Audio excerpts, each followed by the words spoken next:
The Hema Committee report was a catalyst for many other film industries to also demand an icy and a comprehensive investigation into possible sexual harassment, sexual abuse that was taking place for many years. But here in the Kannada film industry, there has been a lot of resistance, particularly by male directors, producers, and other powerful men. In a meeting that was held, there was in fact shouting down of women who tried to speak up about their personal experiences of harassment. What is the way forward? What is really happening in the Kannada film industry? To answer all these questions, I will be in conversation with Kavita Lankesh, a filmmaker who's worked for over 25 years in the industry. But before we go across to her, a quick request from all of us. I'm sure you have been following our coverage on the Hema Committee report and the fallout of that for the last couple of weeks. If you like our journalism, if you appreciate what we do, then do become a paid TNM subscriber. If you're already one, then make sure that you ask your friends and family also to become members.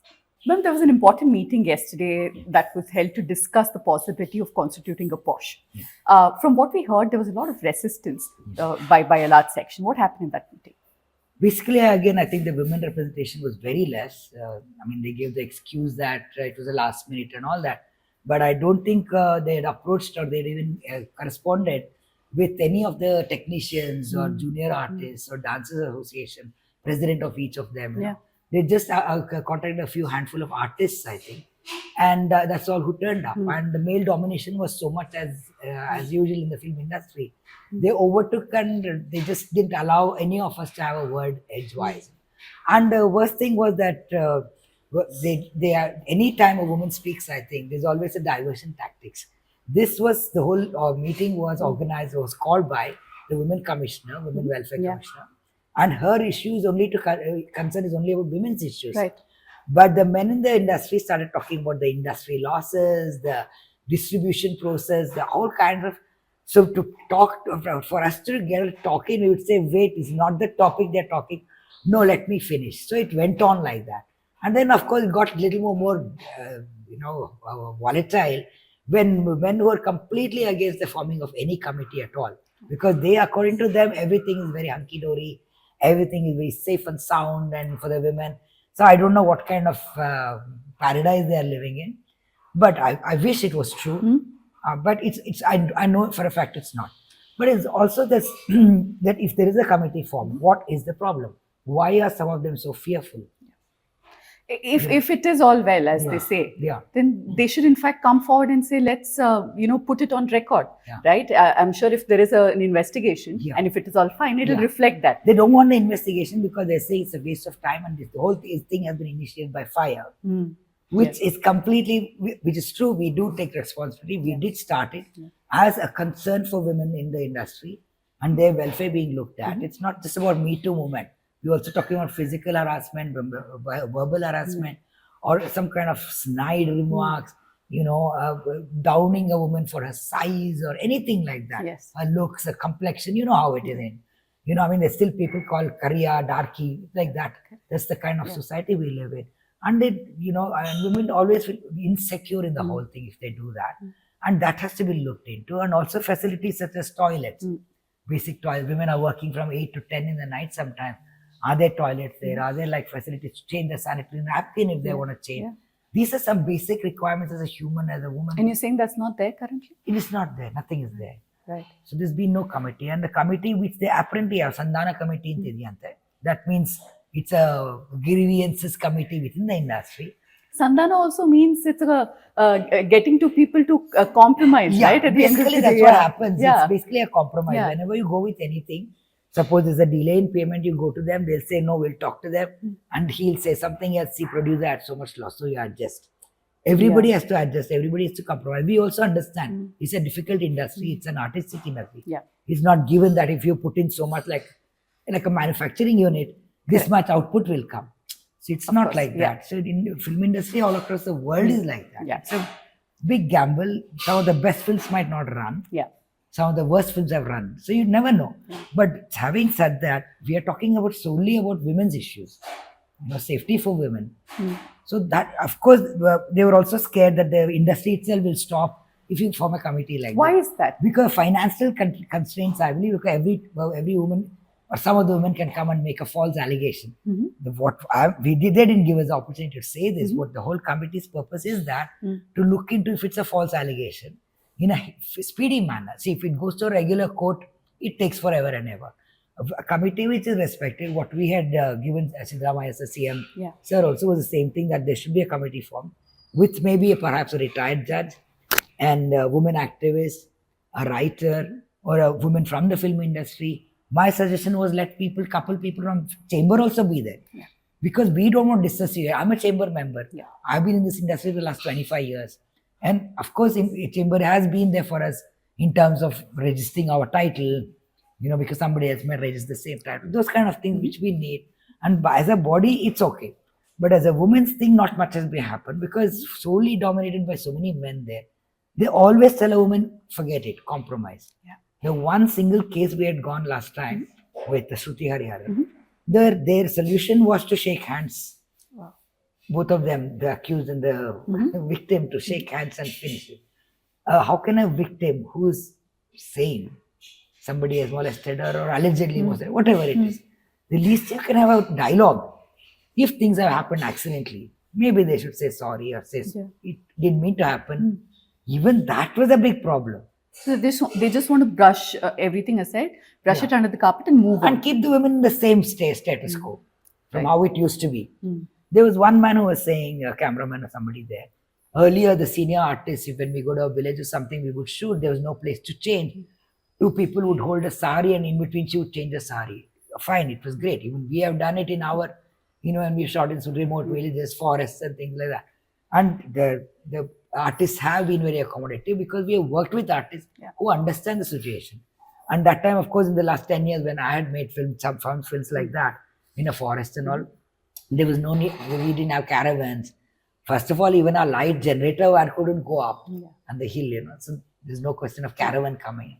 So, of course, the artists were all from theatre, who were all passionate actors. They cared for the role more than this thing. Yeah. But now the difference has become too much. Every star or a supporting actor has a caravan, which is great.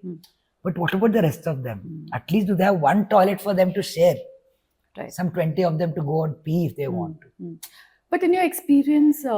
they're saying let them go, they'll go somewhere, some Bailu, some road, they'll go and go pee. What's the problem? Why are you demanding? These are basic human rights. Yes. And they don't want to even talk about it. No, they don't want to talk about that either. Forget me too. But in your experience, you have heard of women being treated differently. Like you said, there have been cases of absolutely. When we started Fire itself, we got a lot of people complaining how they were done casting couch, and somebody sends his private parts photograph to this, wanting to be an actress, aspiring actress. So she complained to us.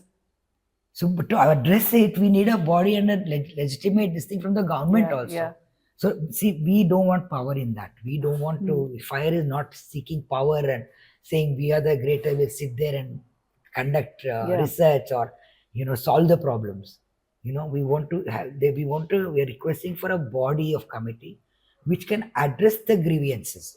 See, we are a long way in solving issues. Right. We at least want women to voice their problems and somebody to hear it out, and hopefully it can be sorted out. Yeah. But after the Hema Committee report, the focus was on Malayalam film industry. Yes.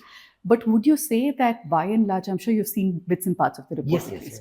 Would you say that the same problems exist in Kannada film industry? Every industry it exists. I'm not saying just Kannada. It's all across the industries, across this thing, across television channels, which is supposed to be bigger casting couch. Because there are a lot more women working there. Right.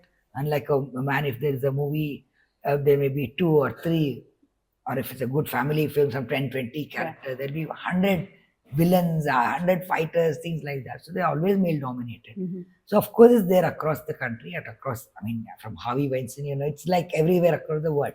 But people have spoken up there. Yeah. Here we still fear to speak up, I think. Why is that?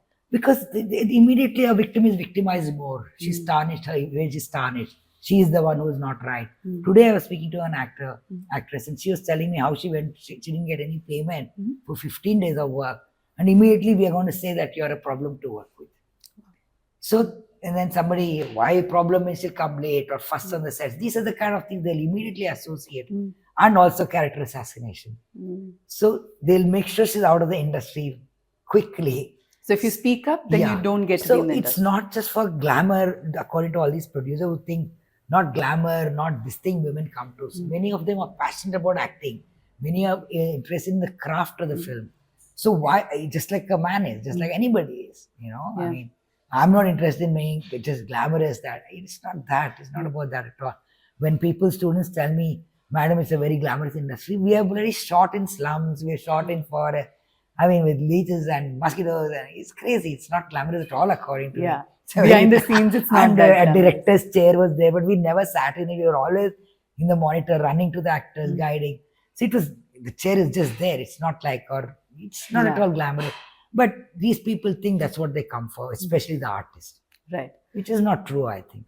I want to look at some of the excuses that the men in the industry, a section of the men in the industry have given. One is that having ICs or PoSH committees will cause financial loss. I didn't quite understand what the connection Even I did, but basically I think, or assume, you should ask one of them, but I think they're saying women might make an allegation, false allegation, the film will stop. But that things can go simultaneously. Yeah, it can. So I don't know why they're saying that. Okay. So, or it will be a long drawn process according to them. I think logically I'm thinking like that. According to them, I don't know. Okay. So how, as I said, a woman voices out, everything will be a problem. Right. Including financial loss. It's not like they're having great time, which is a miserable time for the Kannada industry right now. Every week there's a minimum loss of 20 crores. If I think 2 to 3 crores per film, which is a low budget film. Right. 20 crores going down the drain. No film is standing. You know, that is the problem they have to address. And not because a woman raises her voice. Right. Another excuse they gave is they don't want outside people coming and judging them, which is why they said no to judicial inquiry. They said as an industry, we will do what is required. What have they done so many years? Right. And if it's a judicial inquiry, why not? If it's an ex-judge who is impartial and who is pro-women's rights, because they don't know any rights about women, they have no clue. As they are saying we should change, according to them, change or pee in the roadside. That's what they're saying. They don't have the vaguest idea of what is the rights for women. Right. I mean, even yesterday, when somebody pointed out, an actress pointed out that we are all equal, women and men, Ms. Nagalakshmi, the commissioner said, then Ambedkar wouldn't have written the rights in the constitution for women. So it's like saying for me, a Dalit is equal to an upper caste. Every day there's atrocities. How are you saying it's equal? And we have to come a long way still to be equal. We have to come a long way to be respected for our work and not just looks or, you know. We have, you know, till today as a technician, they say you make art films, you make small budget because you're a woman. So that's been the case for me from a long time, and I'm tired of struggling. I'm tired of doing low budget film. Right. So I just rejected. I said I don't want to work films like that. The Women's Commission has given a 15-day deadline. But we've already seen remarks by very influential producers, directors saying that we'll call for a bund if we're forced to form a committee. Great, that's another way of digging your grave. But how do you see this because going forward? Because as it is, we are suffering. Kannada film industry is suffering. The industries across, actually, not many have had really blockbusters. That way, one or here. I mean, after KGF, Kantara, few films have made their money, I think, back. Some very few have run. There are 200 to more films being done in Kannada every year. Out of that, if 180 films flop, we're already in a problem. If they make a bun, it's still again dissociating people more from it. As it so is, won't that cause financial loss? Yes, absolutely. It's bizarre, right? They should actually talk. And why? That's what I'm saying. Why the fear? You know? What are they scared of? Right. That's what should be addressed first. Do you see women coming up and speaking at least now? I think so, especially what Mrs. Nagalakshmi Chaudhary said about, the commissioner said about making a confidential survey across women in the industry, not just actors, from different people. I'm sure a lot of people have their own instances, because 2-3 people who said yesterday from 40 years they have never faced any harassment, which is wonderful for them. I mean, I wish every woman could say that. Correct. If they do say that in the survey, I'm very happy. Our industry is as pious as they claim it to be. But I mean, from what I have seen itself, for instance, I made a film with one girl doing a dance I hated called Item Number. She had a special appearance and she had some scenes in the film. And she actually came and told me, we were shooting near Mysore outskirts and we stayed there. And she came and told me, Madam, I've never felt so safe and unharassed in any set except yours. Right. So I'm sure being a dancer, yeah, she would have been a proposition from different men in different this thing. I don't know what all happened. But if she had to feel safe and come and make a statement about it, I can imagine what a statement is in other films when she's working. Right. So this is a simple instance. Many people across I know who have said either it's for money or it's harassment or being verbally accused, abused like that. It's happened across. So sexual harassment is rampant in the industry. I mean, everywhere, I think. Every industry, it's there. Yesterday, journalists were telling me, young girls, Madam, please talk about journalists in the industry. We have had such problems here. Absolutely. I said, of course, I'll talk. And I talked about it's across. Yeah. And it's also must be there and it is there. Yeah. But you can't put a blindfold and say it's not there at all. Right. That's what some people in the chamber are doing. Ma'am, as fire, and I know that you have to go, so I'm going to wrap it up after this. So as fire, if they do not allow ICs to be formed in the next 15 days or whatever the deadline is, what would your next move be? No, I think according to Nagalakshmi ma'am, what she said was, according to rule, according to the law, a committee has to be formed. There's no way to abort it. And if they can't do it, they have to give reasons within 15 days. And they will be working against the law if they don't do that. You see? So it's not a threat, it's not that. For the welfare of the women, for the goodwill, for the good, healthy environment in the industry, it's important that they do it. And if they don't do it, I think it comes from the commissioner itself. We don't have to do much. She will take action, I think. And you can file a case, which is going to be a horrible thing for the industry. It will make national-wide news, which they should understand. We should understand. And I think our pressure, from fire, our pressure is still on, including who's going to be in the committee. Because they can't put again a handful of chamber people. It will be back to square one.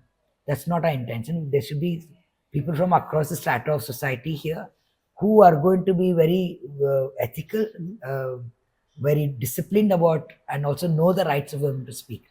Right. See, many of us don't even know what our rights are. Yeah.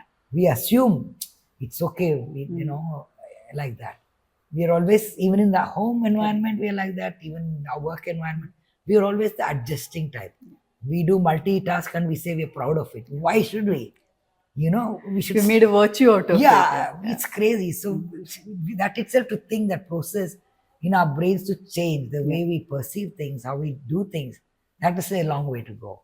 And fire is going to keep up its fight and spirit. It's not, I wouldn't call it a fight. I would call it a momentum. I would call it ambition to make things safe for women. Right. So that will continue, I think. Right. Thank you so much for speaking to us, and we do hope at some point better sense prevails. Thank you. I hope so too.